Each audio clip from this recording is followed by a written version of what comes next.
Foi sepultado hoje em São Paulo o corpo daquela mulher arrastada na Marginal Tietê, em São Paulo.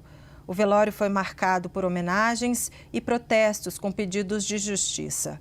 Tainara Souza Santos ficou internada 25 dias, passou por várias cirurgias e chegou a ter as pernas amputadas. O homem acusado de atropelar e arrastar Tainara vai responder por feminicídio consumado depois da morte da vítima. A informação foi confirmada pela Secretaria de Segurança Pública de São Paulo. Douglas Alves da Silva, de 26 anos, atropelou e arrastou Tainara por cerca de 1 quilômetro. Ele fugiu sem prestar socorro, mas foi preso horas depois e continua detido. Ela deixa 2 filhos. Em meio a esse clima de tristeza, pedidos de justiça, a defesa da família da vítima defende a condenação de Douglas Alves, que já está preso e agora vai responder então por feminicídio consumado. Para a gente entender melhor quais os próximos passos, a gente conversa agora com Wilson Zasca, advogado da família de Tainara Souza. Doutor, quero te agradecer nesse dia 26 de dezembro, o senhor está aqui conosco para falar de um assunto tão importante. Então, quero saber, no caso específico, qual será a linha que a defesa vai basear o pedido de condenação desse homem, se é que dá para dizer assim. Boa tarde para o senhor. Boa tarde, Débora. Primeiro, quero agradecer a oportunidade de estar aqui falando desse caso que comoveu o Brasil inteiro e hoje, em especial, comove a família, comove também nós que somos advogados. Eu retorno agora, praticamente, da finalização do enterro, né, que aconteceu na parte da manhã, e para nós é uma mudança bastante importante no processo, porque antes nós tínhamos uma tentativa, né, de feminicídio e agora nós temos um feminicídio consumado. Sem dúvida alguma, tem algumas nuances que serão abordadas no processo, mas até mesmo mediante essa alteração que é bastante substancial, a gente contava que a Tainara fosse voltar para o braço da sua família, né, que fosse também poder colaborar nesse processo. Então, analisando o que nós temos agora, já produzido no inquérito, que nós ainda vamos eventualmente produzir, a gente vai recalcular eventualmente alguma rota, mas, sem dúvida alguma, tudo que já tinha no processo, a gente é convencido acerca de tudo que já está lá e tudo que nós pudermos fazer, tudo que nós pudermos complementar, será complementado nesse processo. Agora, o foco muda. Antes a gente estava bastante esperançoso que a Tainara fosse superar esse fato, mas agora o foco muda. Agora a gente vai brigar pela condenação, porque, na verdade, é o que resta em relação à possibilidade de justiça que nós teremos nesse caso. Doutor, considerando, né, que todas as alegações que os senhores colocarem, né, e os pedidos fossem atendidos, no fim das contas, quanto tempo esse homem mais ou menos ficaria preso mesmo de fato? Ó, Débora, a gente tem são 2 crimes. Então nós temos um feminicídio consumado, cuja pena inicia em 20 anos, e nós temos também uma tentativa de homicídio, todos, né, os 2 crimes duplamente qualificados e também, sem dúvida alguma, com análise da pena base um pouco maior. Então nós contamos aí uma pena, eu não gosto de cravar uma possibilidade de pena, porque, claro, depende de vários fatores, a defesa também ainda vai se manifestar, na verdade a defesa do acusado também vai se manifestar, né, tem esse direito. Então é ruim a gente cravar um quantum de pena, mas eu acredito que a gente tenha pelo menos aí algo acima de 30.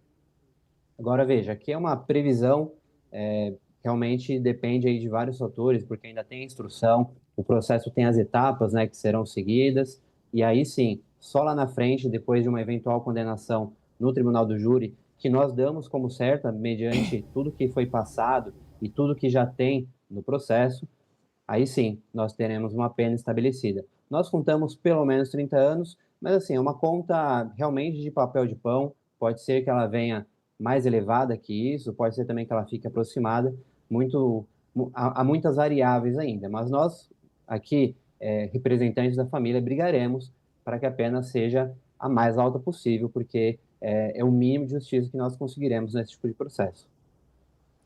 Doutor, claro, eu entendo, o senhor está coberto de razão, né, de ter essa cautela, não dá para cravar agora, falta muita coisa ainda, mas a minha pergunta é porque é o seguinte, fica a sensação na sociedade de que o criminoso comete uma coisa terrível dessas e aí acaba ficando preso mesmo em regime fechado, pouco tempo, sabe? Então, por isso a minha pergunta, porque, olha, se ele não sei se o senhor já tem a informação, se ele tem antecedentes ou não, Uhum. mas, por exemplo, que ele pegue uma pena aí um pouco maior de 30 anos, no fim das contas, né, quanto tempo ele fica atrás das grades, em reclusão mesmo? Débora, esse crime em si, primeiro em relação ao réu, supostamente ele já tem uma passagem anterior, mas foi realizado o ANPP naquele processo. Então, aparentemente, ele é primário. Pode ser que haja, sim, uma outra informação no processo, mas, como eu disse, nos últimos tempos nós estamos muito preocupados com a recuperação da Tainara. Olhamos o processo, né, estamos atentos a ele, mas estamos atentos àquilo que nos toca, né, a eventual dosimetria em relação a antecedente, em relação a algum crime anterior que ele tenha praticado, depois a gente vai se debruçar com mais calma um pouco mais lá para frente.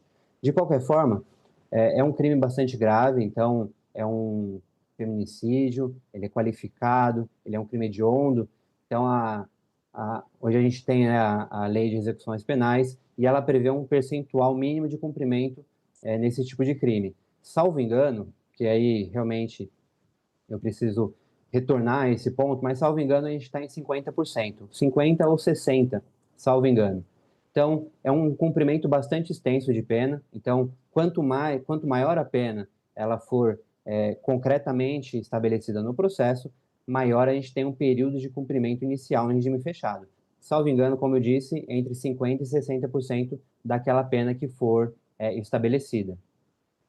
Perfeito. E para encerrar, doutor, o senhor está em contato com a família. Gostaria que o senhor trouxesse um pouco da situação que está essa família. A gente imagina que devastada, né?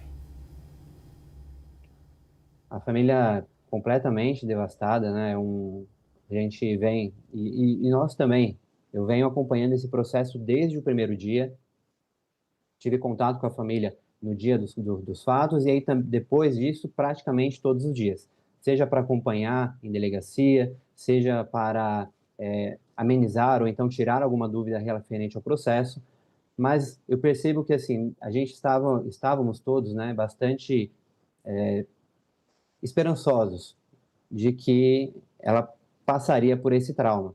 Então foram praticamente 20 dias, a gente teve um período no começo um pouco mais doloroso, e depois a gente começou a ter momentos de esperança um pouco maior. E aí, nos últimos 3, 4 dias, a gente realmente percebe uma piora muito rápida no quadro, e aí, mesmo que fosse um tanto quanto previsível, sem dúvida alguma, a família tomou um baque, foi pega um pouco de surpresa. Então, todos estão muito chateados, nós estamos muito chateados, né? Um caso que nós não temos palavras, né? Nós não conseguimos imaginar a dor que a mãe, a dor que os irmãos estão sentindo, e nós compartilhamos disso. Então, de certa forma, o que nós pudemos ajudar, o que nós pudemos suportar por eles, nós fizemos, e aí daqui para frente, é óbvio, o foco muda, mas nós continuamos nesse processo, e aí agora pela condenação, sem qualquer possibilidade de fazer nada menos do que tudo que é possível. Doutor, a gente deixa aqui a nossa solidariedade para vocês, para os familiares e a torcida de que sim, os senhores consigam aí uma vitória retumbante na justiça. Nós conversamos com Wilson Zasca, advogado da família de Tainara Souza Santos. Doutor, muito obrigada. Eu que agradeço, Débora. Muito obrigado e até a próxima. Fico à disposição.